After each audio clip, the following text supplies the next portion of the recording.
आप सभी को मेरा नमस्कार। हम लोग अपनी प्रतिदिन की दिनचर्या में आपस में बात करते हैं कि हमें पर्याप्त मात्रा में पानी पीना चाहिए, क्योंकि पानी की कमी से हमारे शरीर में तरह तरह के विकार और प्रकोप पैदा हो जाते हैं। इसी बात का विश्लेषण करने के लिए आज मैं आप लोगों के सामने तथ्यों के आधार पर इस बात का विश्लेषण करूंगी कि शरीर में हमारे कितनी पानी की आवश्यकता होती है। पहला सवाल है कि हमें कितना पानी पीना चाहिए। US national academics of science, engineering and medicine के अनुसार एक महिला की बॉडी को हर दिन करीब 2.7 लीटर पानी की आवश्यकता होती है। वहीं एक पुरुष को लगभग 3.7 लीटर पानी की आवश्यकता होती है। मोटे तौर पर हम कहें तो एक वयस्क आदमी को लगभग 8 गिलास पानी की आवश्यकता 24 घंटे में होती है, जिससे मेटाबॉलिज्म स्तर तेजी से बढ़ता है और भूख भी नियंत्रित रहती है। वहीं बच्चों को कितना पानी पीना चाहिए? लगभग 4 से 8 साल के बच्चों को 1 लीटर से लेकर 1.3 लीटर प्रतिदिन पानी की आवश्यकता होती है और 9 से 13 साल के बच्चों को लगभग 1.5 से 1.7 लीटर प्रतिदिन पानी की आवश्यकता होती है, जो कि वयस्कों से कम है। यदि शरीर में लगभग 5% कम पानी हो तो सर दर्द और बुखार शुरू हो जाता है। लगभग 5 से 8% पानी की कमी होने पर चक्कर आने लगते हैं और 20% से कम होने पर व्यक्ति की मौत तक हो सकती है। पानी की कमी से होने वाली शारीरिक समस्याओं में सर दर्द, कब्ज, थकावट, ड्राई स्किन, जोड़ों में दर्द, मोटापे का खतरा, लो ब्लड प्रेशर और किडनी की बीमारियां इत्यादि शामिल हैं। मानव के शरीर में लगभग 60% जल होता है, मस्तिष्क में 85% जल है, रक्त में 79% और फेफड़ों में लगभग 80% जल होता है। एक्सपर्ट्स की सलाह माने तो मूत्र त्याग के बाद आपको किडनी और पेशाब से जुड़ी बीमारियों का शिकार होने से बचने के लिए लगभग 10 से 15 मिनट तक पानी नहीं पीना चाहिए। अगर आप ऐसा करते हैं तो आपको पेशाब और किडनी से जुड़ी समस्याओं का खतरा कम होता है। अगर किसी व्यक्ति का 100 किलो वजन होता है तो समझ लीजिए इसमें 65 किलो तक पानी होता है। वैसे हर उम्र के हिसाब से पानी की मात्रा भी अलग अलग होती है। अगर वयस्क लोगों की बात करें तो उनके शरीर में 65% पानी होता है, जबकि बुजुर्गों में 50 और बच्चों में 80% तक पानी होता है। हम बात करते हैं कि पानी हमें कब नहीं पीना चाहिए। हम कभी गर्म भोजन, फल जैसे ककड़ी, खीरा, तरबूज, खरबूज इत्यादि खाने के बाद पानी ना पिएं।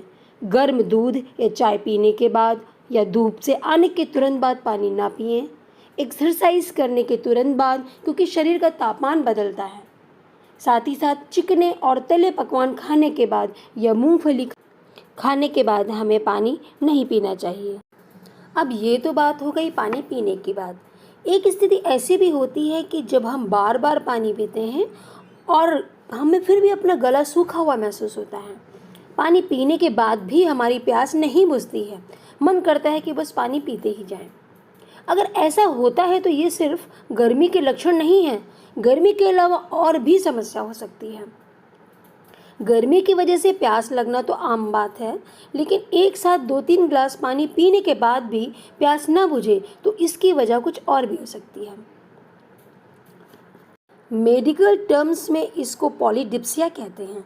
यह कोई बीमारी नहीं है, बल्कि यह एक ऐसा लक्षण है जब हमें कुछ बीमारियों में दिखाई देता है, खास करके कुछ ऐसी बीमारियां जिसकी वजह से हमें बार बार पानी पीने का मन करता है, लेकिन फिर भी हमारी प्यास नहीं बुझती है। पहला dehydration, dry mouth, diabetes, anaemia, anxiety, indigestion या अपच और अधिक पसीना आना। एक एक करके इनका कारण जानेंगे। पहला डिहाइड्रेशन।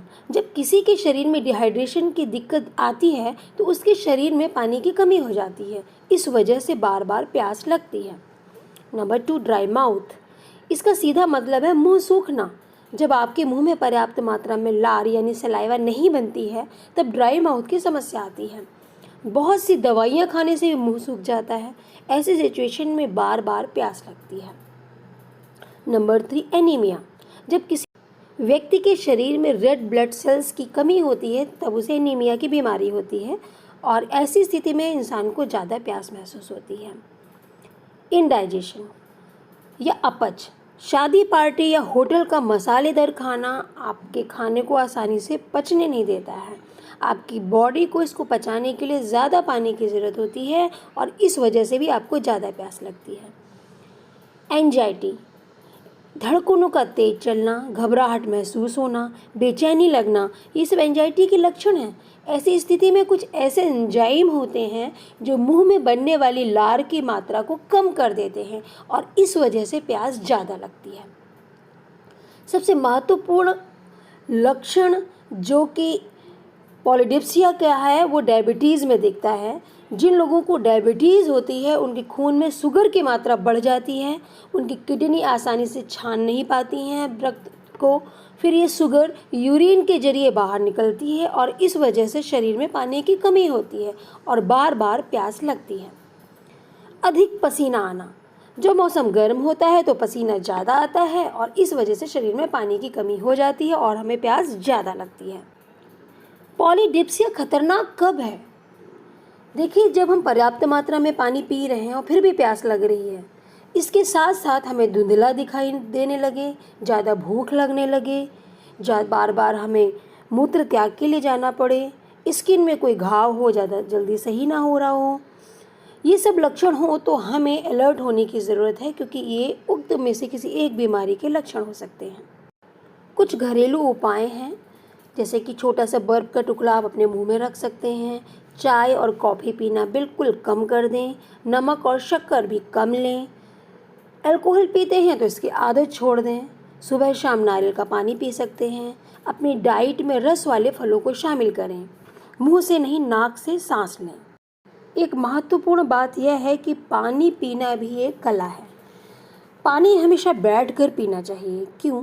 क्योंकि जब हम पानी पीते हैं तो हमारे पेट में जो एसिड की मात्रा होती है वह डाइल्यूट हो जाती है और हम एक्स्ट्रा एसिडिटी से बचते हैं। हमारी लार हमारे पेट में जाकर अतिरिक्त एसिड को स्थिर कर देती है। खाने के पहले और बाद में पानी पीने की भी एक कला है। हमेशा खाने के 15 से 30 मिनट पहले और बाद में गुनगुना पानी या कमरे के तापमान वाला ही पानी पीना चाहिए। हमें पानी के बड़े बड़े घूंट या ज़्यादा मात्रा में पानी इकट्ठे नहीं पीना चाहिए क्योंकि यह हमारे डाइजेस्टिव एसिड को पतला कर देगा जो कि हमारे डाइजेशन को प्रभावित करेगा। तीसरा, प्यास लगते ही पानी पिएं। बहुत ज़्यादा प्यास लगने का इंतज़ार ना करें। हम जब एसी वाले वातावरण में बैठे होते हैं तो हमें बहुत सावधानी बरतने की ज़रूरत होती है क्योंकि तब हमें पानी पीने के संकेत नहीं मिलते हैं और हम प्यासे रह जाते हैं। हमारी बॉडी धीरे धीरे डिहाइड्रेशन की तरफ बढ़ने लगती है। हम अपने मूत्र के रंग को देखकर भी यह डिसाइड कर सकते हैं कि हमारे बॉडी में पानी कितना है। और अंत में सबसे महत्वपूर्ण बात, यदि हम अपने वजन को कम करना चाहते हैं तो हम धीरे धीरे चुस्की लेकर थोड़े थोड़े घूंट में अपने पानी को पिएं। यह हमारे डाइजेशन को एक्साइटमेंट देता है जो कि धीरे धीरे आपके शरीर के फैट को गलाने में मदद करता है। आशा करती हूँ कि ये जानकारी आप सभी लोगों को अच्छी लगी होगी। Thank you.